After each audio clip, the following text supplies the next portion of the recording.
Tous les propriétaires de biens immobiliers à usage d'habitation doivent préciser au fisc les modalités d'occupation de leurs différents biens. Une obligation déclarative qui fait suite à la suppression de la taxe d'habitation sur la résidence principale. Elle permet au fisc d'identifier les biens soumis à la taxe d'habitation sur la résidence secondaire, qui elle persiste, mais aussi, éventuellement, à la taxe sur les logements vacants.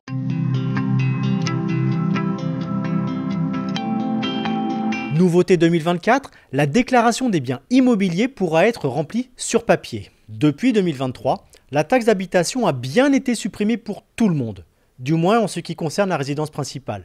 Mais elle existe toujours pour les autres biens, ceux que vous occupez ou que vous pouvez occuper à titre de résidence secondaire, même s'ils peuvent être loués en saisonnier. Quant aux logements occupés à l'année par un locataire, ils ne sont plus redevables de la taxe d'habitation puisque le bien constitue pour l'occupant sa résidence principale.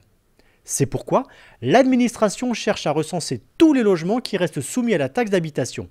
Et la tâche est gigantesque. Selon la Direction générale des finances publiques, la France compte 73 millions de biens détenus par quelques 34 millions de propriétaires. Auparavant, le fisc adressait un formulaire papier aux propriétaires dans lequel il leur demandait d'indiquer l'identité des occupants de leurs biens pour que les locaux soient correctement imposés. Depuis 2023, ce n'est plus le cas.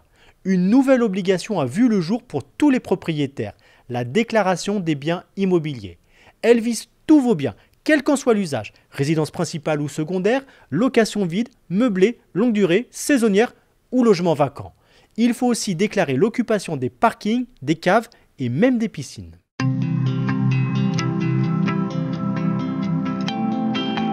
La déclaration des biens immobiliers est à remplir en ligne sur le site officiel impôts.gouv.fr. Une fois connecté à votre espace personnel, cliquez sur l'onglet « Biens immobiliers ». Vous verrez apparaître la liste de tous vos biens. Vérifiez-la bien, il se peut qu'il y ait des erreurs. Il se peut aussi qu'un bien que vous venez d'acquérir n'apparaisse pas si l'acte notarié n'a pas encore été publié auprès de la publicité foncière. Pour chaque bien, vous devez déclarer le statut d'occupation. Occupation principale, occupation à titre de résidence secondaire ou location. Pour l'instant, l'administration ne vous oblige pas à indiquer le montant du loyer de la location. Mais cela pourrait bien changer à l'avenir, ce qui permettrait au fisc de disposer, en amont, des informations concernant la déclaration de revenus fonciers ou celle de vos meublés.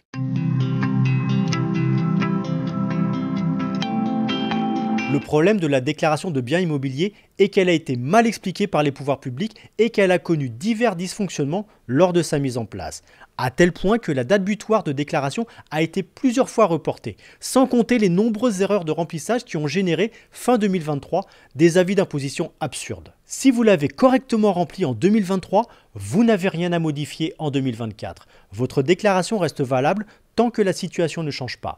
En revanche, pour un bien loué, en cas de changement d'occupant, vous devez déclarer le nouvel arrivant dès que possible.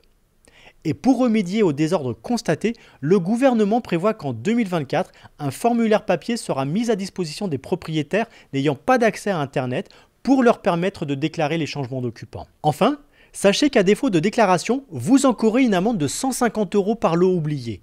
Mais comme l'an dernier, l'administration fiscale précise qu'elle fera preuve de bienveillance pour les contribuables de bonne foi.